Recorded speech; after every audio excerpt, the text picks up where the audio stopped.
জার্মানির বন্দর নগরী হামবুর্গে ইতিহাসে প্রথমবারের মতো অনুষ্ঠিত হলো বাংলাদেশি নারী ক্রিকেট লিগ।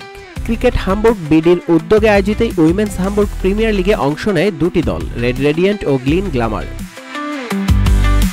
দুই ম্যাচের টুর্নামেন্টে রেড রেডিয়েন্ট দল অসাধারণ নৈপুণ্য প্রদর্শন করে শিরোপা ঘরে তোলে। দলের ক্যাপ্টেন চুমকি পাল তার দক্ষ নেতৃত্ব ও অসাধারণ পারফরমেন্স দিয়ে দুই ম্যাচেই ম্যাচ সেরা হন এবং অর্জন করেন টুর্নামেন্ট সেরা খেলোয়াড়ের খেতাব।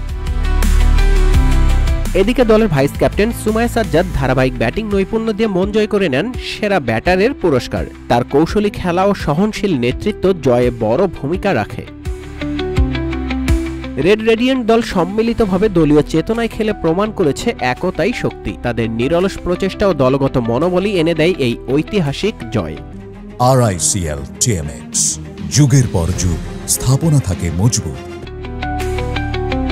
অন্যদিকে গ্লিন গ্ল্যামার দলও তাদের প্রতিভা ও প্রতিদ্বন্দ্বী মনোভাব দিয়ে নজর কাড়ে। বিশেষ করে দ্বিতীয় ম্যাচে তারা ছিল একেবারে জয়ের কাছাকাছি। শেষ পর্যন্ত হাড্ডাহাড্ডি লড়াইয়ে ম্যাচটি রেড রেডিয়েন্ট জিতলেও গ্লিন গ্ল্যামারের পারফরমেন্স ছিল অত্যন্ত প্রশংসনীয়। এই আয়োজন প্রমাণ করেছে যে প্রবাসী থেকেও নারীরা কেবল অংশগ্রহণই নয়, নেতৃত্বও দিতে পারে খেলাধুলার মঞ্চে। এটি ভবিষ্যতের জন্য এক দৃষ্টান্ত হয়ে থাকবে। নিউজ ডেস্ক, রূপালী বাংলাদেশ।